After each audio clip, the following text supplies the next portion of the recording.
Oke, bismillahirrahmanirrahim. Assalamualaikum warahmatullahi wabarakatuh. Selamat sore. Izin saya Budi Susanto, mahasiswa ULBI Manajemen Logistik. Pada kesempatan yang singkat ini saya akan mempresentasikan AAS dari mata kuliah Supply Chain Management. Di kali ini saya mendapatkan materi ke-7 yaitu membahas tentang circular economy atau membangun keberlanjutan supply chain.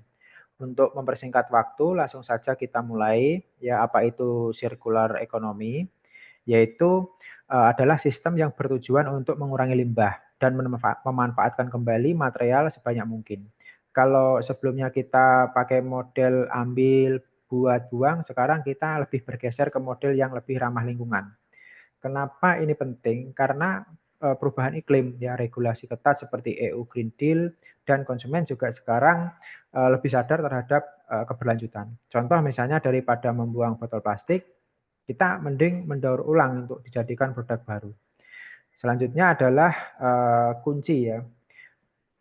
Kunci dari tiga itu adalah keep material in use, design out of waste, and regenerate nature.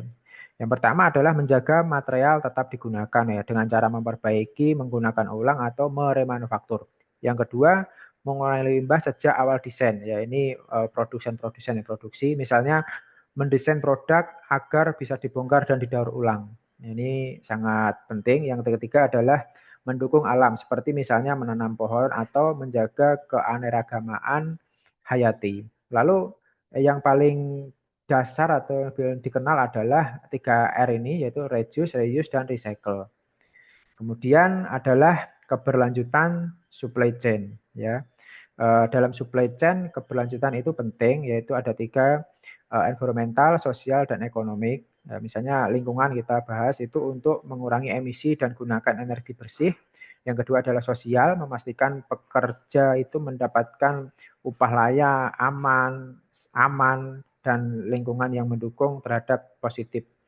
Yang ketiga adalah ekonomi ya. Bisnis harus tetap menjaga keuntungan dalam jangka panjang ya. Contoh, perusahaan bisa memakai kendaraan listrik untuk distribusi guna mengurangi jejak karbon. Nah, ini bisa diterapkan dan sudah diterapkan di berbagai kota-kota besar untuk mengurangi emisi tersebut.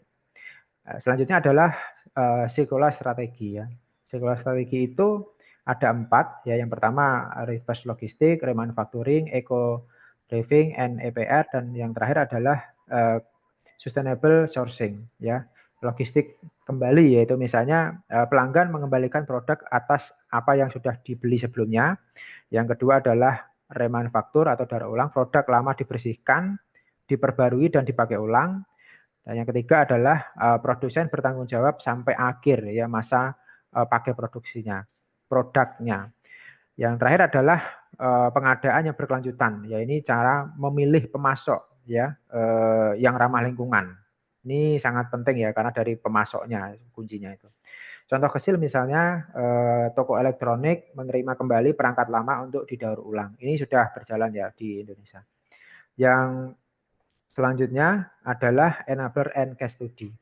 Nah, ini untuk mendukung ekonomi sirkular, kita perlu teknologi seperti Internet of Things, AI, dan blockchain untuk membantu pelacakan suatu produk. Ya, ada juga kemudian standar seperti ISO 14001, ESG, dan SDGs untuk panduan perusahaan. Ini ada beberapa contoh, 3 yang nyata yang sudah kita lihat sehari-hari, misalnya Philips ya. Philips itu menyewakan lampu, menyediakan jadi pelanggan nggak beli putus. Ya, yang kedua adalah IKEA. IKEA itu dikenal dengan eh, memakai bahan yang bisa didaur ulang dan punya program ambil kembali. Yang terakhir adalah Unilever, produk yang biasa kita pakai sehari-hari, yaitu memakai kemasan daur ulang dan sumber bahan baku yang ramah lingkungan. Yang terakhir adalah challenge and future trend ya. Tantangannya itu pasti yang pertama adalah biaya awal yang tinggi, yang kedua adalah budaya perusahaan yang sulit berubah, yang ketiga adalah infrastruktur daur ulang yang belum merata.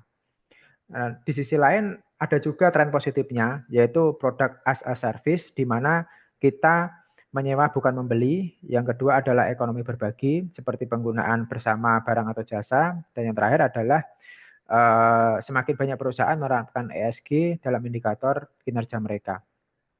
Kesimpulannya adalah, ekonomi sirkular itu bukan hanya tentang daur ulang, ini adalah cara berpikir baru, yang bisa membuat rantai pasok menjadi lebih hemat, lebih adil, lebih ramah lingkungan. Mungkin itu dari saya, kurang lebihnya mohon maaf. Wabillahi taufiq wal hidayah. Wassalamualaikum warahmatullahi wabarakatuh.